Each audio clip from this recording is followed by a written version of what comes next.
Olá, tudo bem com você? Eu espero que sim. Eu sou Fábio Costa e mais uma vez estamos aqui juntos para o TBT da TV no canal do Observatório da TV no YouTube para relembrar. Desta vez, relembramos sempre, principalmente novelas quando estão fazendo aniversário, seja do seu início, seja do seu final.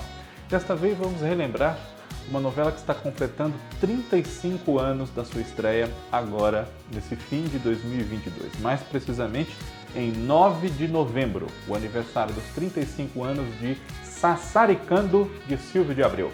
Venha com a gente!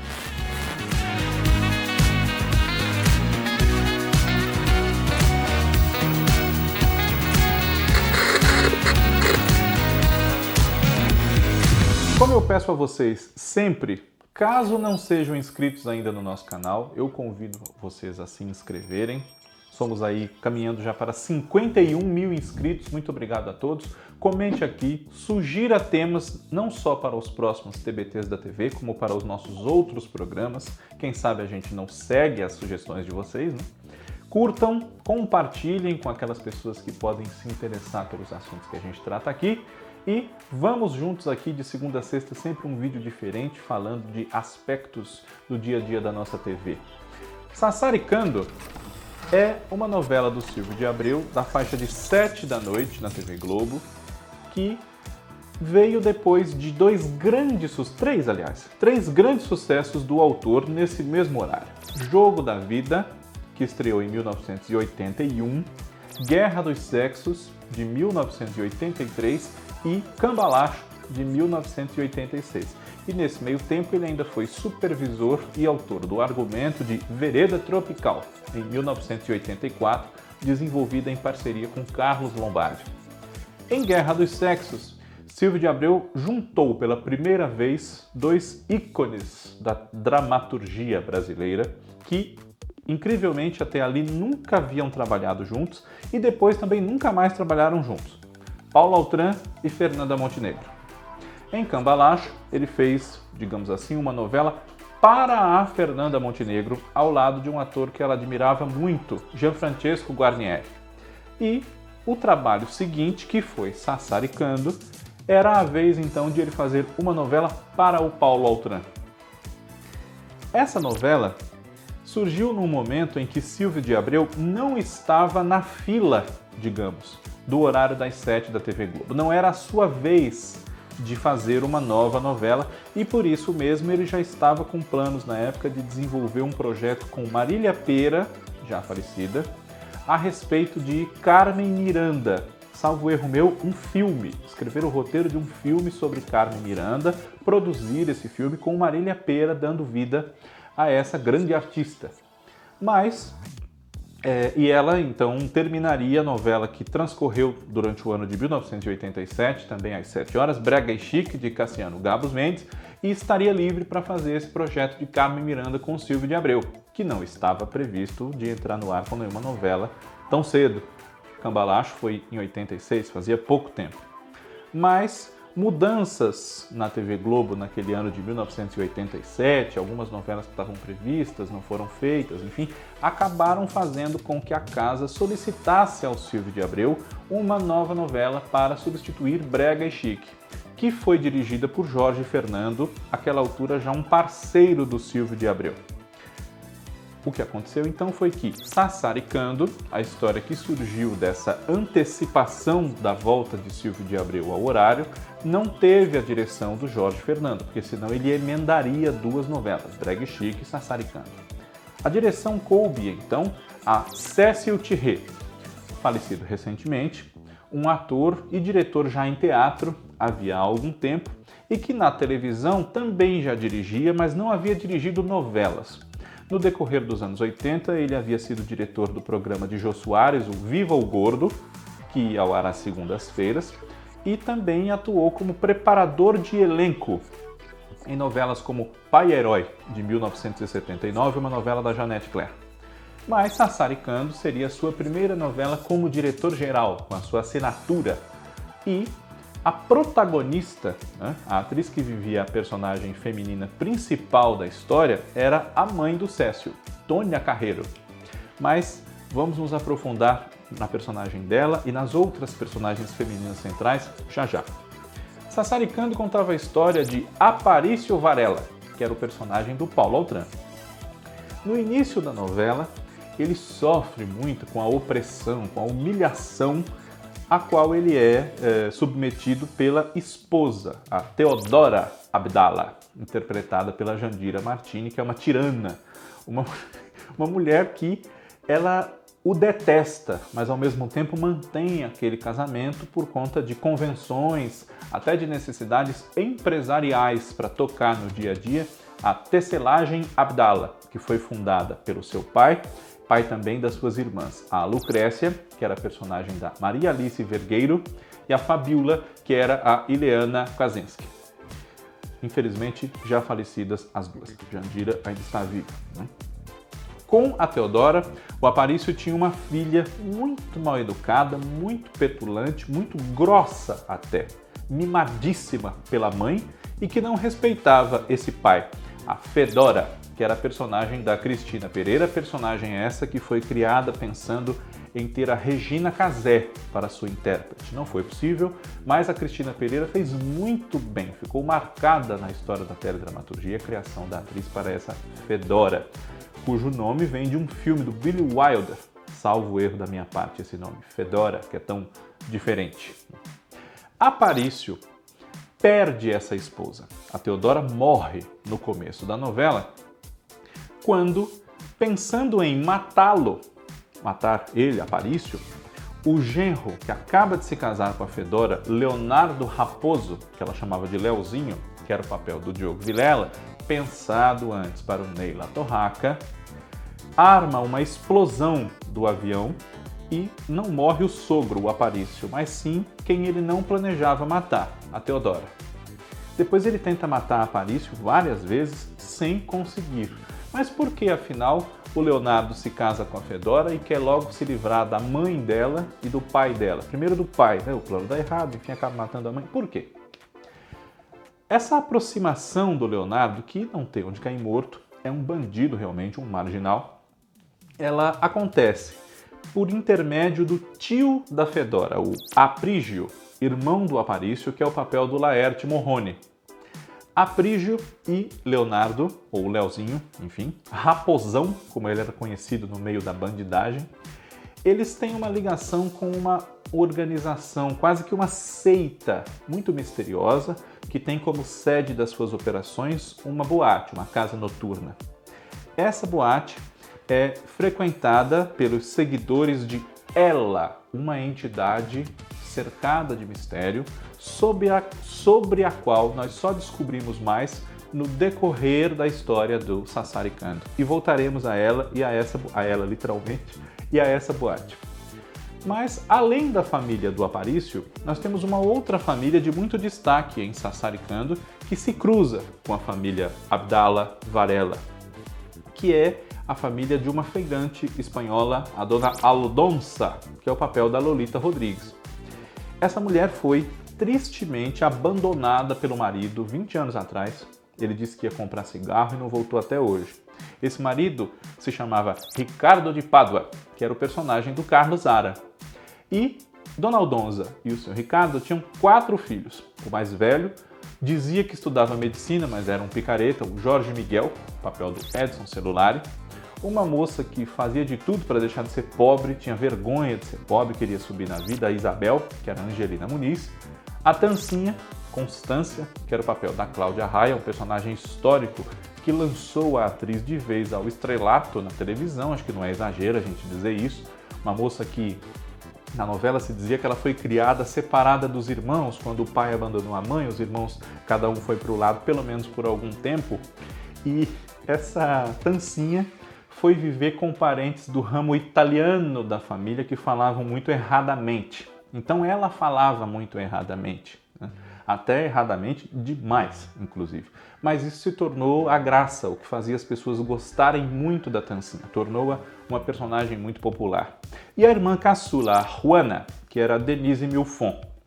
Eles moravam numa vila que a novela se passava em São Paulo, então essa vila era em São Paulo, mas as gravações ocorriam numa vila real da Rua do Lavradio, que fica no centro do Rio de Janeiro, perto da Avenida Gomes Freire, bem no centro da cidade mesmo. Essa vila, salvo erro da minha parte, com muitas modificações, né? São mais de 30 anos, mas ela existe até hoje, está lá. Essa família está ligada à família de Aparício Varela, especialmente a figura do próprio Aparício Varela, por quê? Porque Dona Aldonza e os seus filhos acusam Aparício de ser o responsável pelo sumiço do Ricardo, porque os dois eram amigos. Mas, na verdade, foi o próprio Ricardo que se valeu dessa amizade para arrumar um emprego no exterior como representante da tecelagem Abdala em Milão, na Itália, e sumiu voluntariamente da sua família. Ele havia se desiludido de um dia a dia de sofrimento para criar aquelas crianças, a vida de casado, o casamento com a Dona Aldonza não era exatamente o que ele imaginou que poderia ser, estava cansado da vida que levava e pediu ajuda do Aparício. Pediu ajuda a ele também para olhar pela sua família. Então, todo mês ele dava um jeito de colocar um dinheiro na mão da Tancinha, sem que os outros irmãos soubessem, sem que a própria Dona Aldonza soubesse. Olhava por aquela família. Mas é claro que o Ricardo volta ao Brasil, também por problemas da própria tecelagem, já que com a morte de Teodora, Aparício passa a enfrentar seguidas contestações do seu poder à frente da tecelagem, inclusive chegando a ter o seu cargo tirado de si durante algum tempo. Mas para recuperar a sua posição, ele conta com a ajuda do Ricardo e também da sua sobrinha, filha da Lucrécia e do Aprígio, a Camila, que é uma fotógrafa interpretada pela Maitê Proença, voltando à TV Globo nessa ocasião depois de ter ido fazer na Manchete Dona Beija e Corpo Santo, entre 86 e 87. Pois bem, Tancinha, essa jovem que fala errado, ela é muito lembrado que ela dizia que estava divididinha. Eu me tô divididinha, quando ela ficou divididinha mesmo, entre o amor de dois rapazes. Um namorado que ela tinha na vila, que fazia carretos, era um caminhoneiro, um rapaz grosso, um pouco bruto, né, de maus modos, mas que gostava muito dela, o Apolo, que era o Alexandre Frota, e um publicitário chamado Beto, que era o papel do Marcos Frota. Aquele era um casal curioso porque, além das diferenças de mentalidade, de cultura, de ambiente nos quais eles haviam sido criados, a Cláudia Raia é bem alta e o Marcos Frota não. Então aquele casal era, em si, cômico já, pelo seu inusitado até certo ponto. Beto é filho de Penélope Bacelar, que é a personagem da Eva Vilma. No início da história, ela sai de Belo Horizonte e vai morar em São Paulo, onde mora o filho, depois de terminar o seu casamento, porque descobriu uma traição do marido. Há uma outra personagem de meia idade que é uma atriz sem sucesso, sem muita cultura também, para quem as coisas nunca deram muito certo na vida, chamada Leonora Lamar, que é a personagem da Irene Ravache. E a Rebeca, o grande amor da vida do Aparício, mas que ele deixou passar, não se casou com ela, porque senão ele seria pobre e não rico como ficou ao se casar com a Teodora. No primeiro capítulo, depois de ser humilhado, espizinhado pela Teodora, o Aparício diz uma frase que o define, que o resume. Um homem, dizem que ele tem duas chances de ser rico na vida, quando nasce e quando casa. A primeira não deu certo e a segunda ele não podia ter desperdiçado. Mas aí ele olha para a câmera e pergunta: será que valeu a pena? Diante daquela mulher que o fazia muito infeliz. E ele acaba por um mal-entendido, ao reencontrar a Rebeca, que está sendo contratada como nova estilista da tecelagem, ele se suja, deixa cair café, enfim, e acaba tendo que improvisadamente, enquanto a sua roupa está sendo lavada, vestiu uma roupa de faxineiro, que foi o que estava mais à mão ali pela sua secretária, Dona Brigitte, que era a Aldine Miller, quem interpretava. Rebeca, ao chegar lá, o reencontra, o reconhece, claro, mas pensa que ele é um faxineiro. E ele resolve deixar ela pensar que ele é faxineiro, para que ela não se aproxime dele, quem sabe, por ele ser muito rico. E disso surgem muitas confusões. Rebeca, Leonora e Penélope se conhecem nesse início de Sassaricando, num spa, para onde elas vão a fim de se renovarem, né, para uma nova fase das suas vidas. Rebeca ficou viúva, vai trabalhar na tecelagem, a Penélope vai começar uma vida nova, embora não saiba muito bem como, depois de abandonar o marido, e a Leonora quer novos trabalhos, quer ser lembrada, quer ser convidada para fazer peça, fazer novelas, enfim. E acabam ficando muito amigas, apesar de algumas rusgas no início, porque tem um ponto em comum, que é essa virada que elas querem dar. E vão morar juntas num apartamento de cobertura. Isso é inspirado todas elas querem também um bom partido, né? Isso é inspirado num filme do Jean Negulesco dos anos 50, o Como Agarrar um Milionário. Salvo erro meu, é do começo dos anos 50 esse filme. Claro que com as devidas adaptações e proporções, né?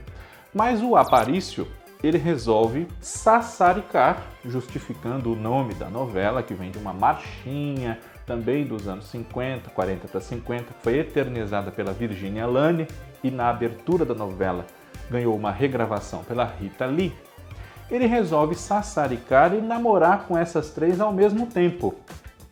Só que isso é uma proposta inicial. Na verdade, o grande envolvimento se dá do Aparício faxineiro com a Rebeca, que depois descobre, claro, que ele não é faxineiro, ele é o presidente da tecelagem, e do Aparício que finge ser um lord inglês, o Sir Edward Whitehurst, para a Leonora. Então, na mesma casa existem três mulheres que conhecem o Aparício, a Penélope o conhece na sua identidade e condição verdadeiras, de milionário e dono da empresa, e as três se interessam por ele, tem ali ligações, ele manifesta um interesse claro, inclusive pelas belas pernas da Eva Vilma, ele sempre menciona, deixa ela encabulada, enfim, mas na realidade o amor verdadeiro ele sentia pela Rebeca, né? E cada uma delas está se relacionando com o mesmo homem sem saber, até uma certa altura da história. Isso rende muitas confusões, inclusive com a participação de uma empregada impagável, que era a Dinalda, vivida pela Stella Freitas. Nessa novela há uma trama muito lembrada, que é a da Penélope se envolver com o Tadeu, um publicitário também, que trabalha na agência com o filho dela, o Beto. Esse papel do Tadeu era do Roberto Batalin. E justamente porque esse casal deu muito certo, o Aparício não sassarica com as três amigas ao mesmo tempo, como pode fazer parecer para quem nunca viu a novela. Ficou isso, né, no decorrer do tempo. E nós reencontrarmos essas novelas no Viva, no Globoplay, serve para a gente corrigir esses pequenos erros até de interpretação dos fatos que vão ficando devido ao modo como a imprensa tratou a partir de planos, das sinopses, o que os autores queriam fazer com os personagens nas suas novelas. Ela, eu citei. A parte essa história do sassarico, do Aparício, depois que fica viúvo, quer curtir a vida, recuperar o tempo perdido, arrumar mulheres que gostem dele pelo que ele é e não o humilhem, não o diminuam. E, claro, acalentando, enfim, ser feliz com a Rebeca, de quem ele gostava de verdade. A novela contava um mistério em torno dessa entidade misteriosa e criminosa, chamada de Ela. A gente fica pensando que pode ser uma mulher, ela, mas não é. Na verdade, ela é um diminutivo, uma corruptela de El-A. Esse A vem de Achid Kalux, um grande bandido que na juventude foi apaixonado pela Teodora e não pôde se casar com ela, e volta ao convívio especialmente do Aparício, que é o seu grande inimigo, casado com Rebeca, esse Achid, mas com a identidade de Boris Zaidan.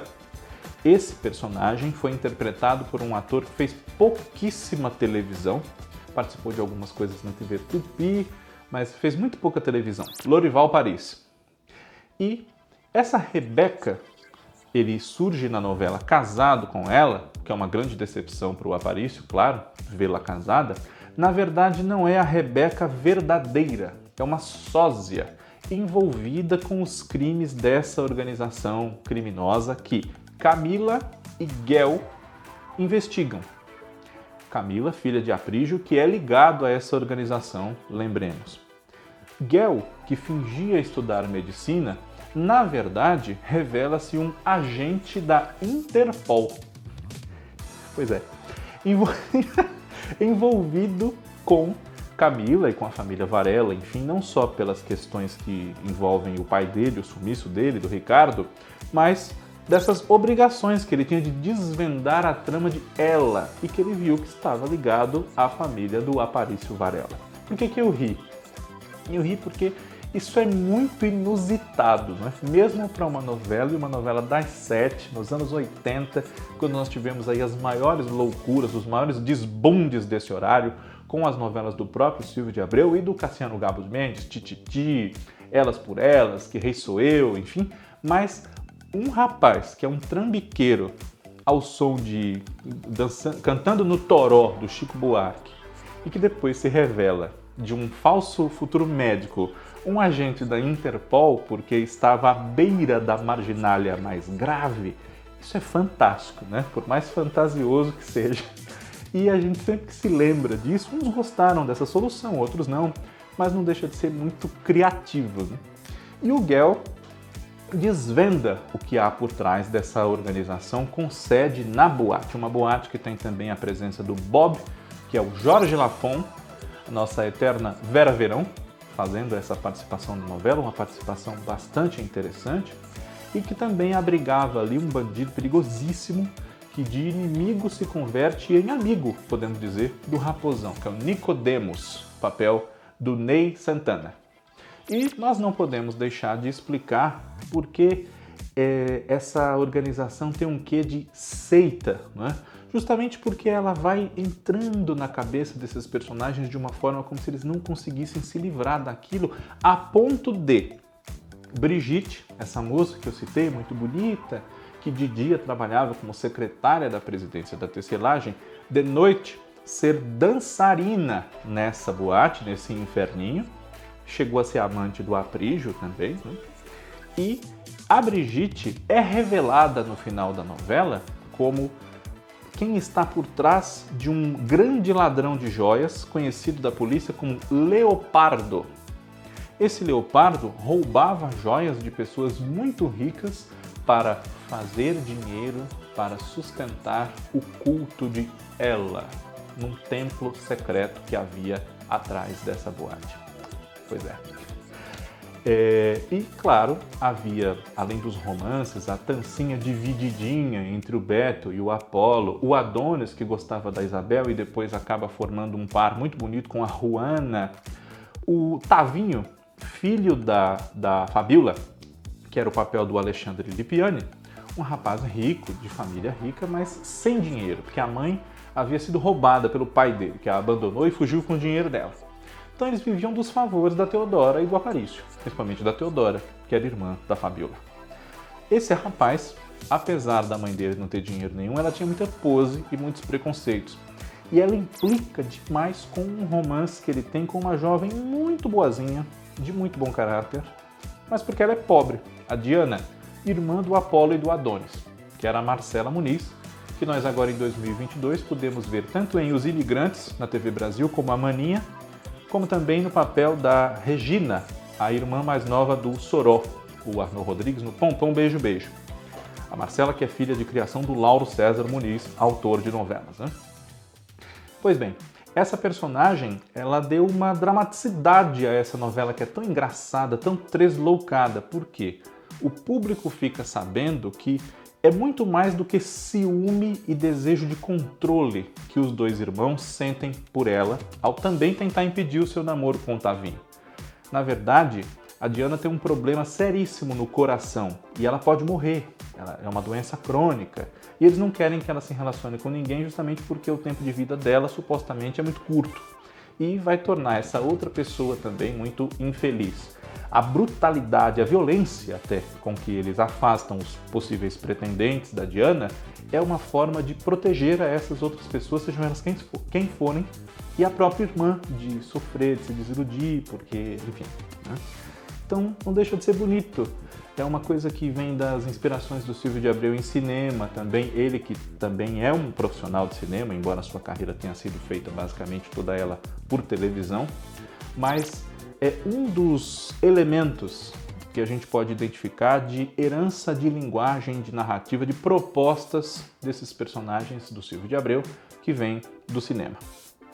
Cécio-Thierry relatou algumas dificuldades na condução dessa novela, justamente e ironicamente porque a protagonista, a Rebeca, era sua mãe.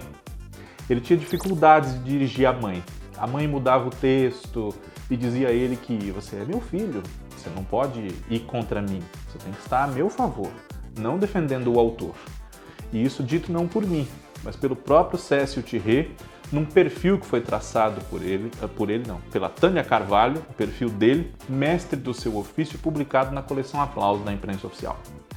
Miguel Falabella, que começou a dirigir a novela um pouco depois do início das gravações, e além dele havia também Lucas Bueno, na direção de Sassaricando, se deu muito melhor do que Cécio para dirigir a própria mãe do Cécio. E assim foi. E Miguel Falabella dirigiu essa novela e apenas ela. Depois ele atuou em outras novelas, não só como ator, claro, o que ele já fazia, mas como autor, mas diretor nunca mais. A experiência não foi muito boa para ele, porque, segundo Miguel Falabella, Paulo Autran e Tônia Carreiro foram muito difíceis de se trabalhar.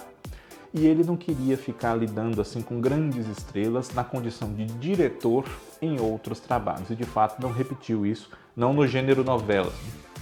Sassaricando não é lembrada, ou não era, até uma reprise recente no canal Viva, lembrada como uma das grandes novelas do Silvio de Abreu, embora tenha sim feito muito sucesso na época. Mas, revendo-a hoje, nós podemos identificar, claro, diferenças em relação às novelas dirigidas pelo Jorge Fernando, pela Denise Sarraceni, enfim, que são outros parceiros do autor, mas é uma novela divertida, que mantém o eixo do protagonismo no Aparício, nas suas namoradas, embora desse muito destaque a Tancinha, mas é um exagero dizer que a Tancinha tomou a novela para si, que a Tancinha é a protagonista. Não, a novela conta a história do Aparício. Gostemos dessa história e da forma como ela é contada ou não. E o próprio Paulo Autran, que tem um grande destaque e uma ótima interpretação, embora detestasse o personagem, como ele mesmo chegou a dizer depois, e ele não gostou dessa experiência, tanto que depois jurou nunca mais fazer novelas. Havia feito só duas antes, Pai Herói e Guerra dos Sexos, fora uma participação em Os Imigrantes de poucos capítulos, e ele jurou que nunca mais ia fazer uma novela, e cumpriu essa promessa. Ele nunca mais fez uma novela inteira, faleceu em 2007, 20 anos depois de Sassaricando, e nunca mais fez novela. Pouco fez televisão, inclusive nesses 20 anos, que levou até que ele nos deixasse. Cumpriu a palavra. Televisão, e principalmente novela, não era uma coisa que fizesse muito a cabeça do Paulo Autran, mas isso não faz com que ele interprete mal e de má vontade esse Aparício. É um personagem que ele não gostou muito de fazer, mas que o público gostava muito de acompanhar. Essa é uma das grandes novelas das 7 da TV Globo, sim, embora, como eu disse, não seja lembrada entre os maiores momentos da obra do Silvio de Abreu, que tem diversos outros títulos que são, assim, do carinho do povo, além dos que eu citei, Rainha da Sucata.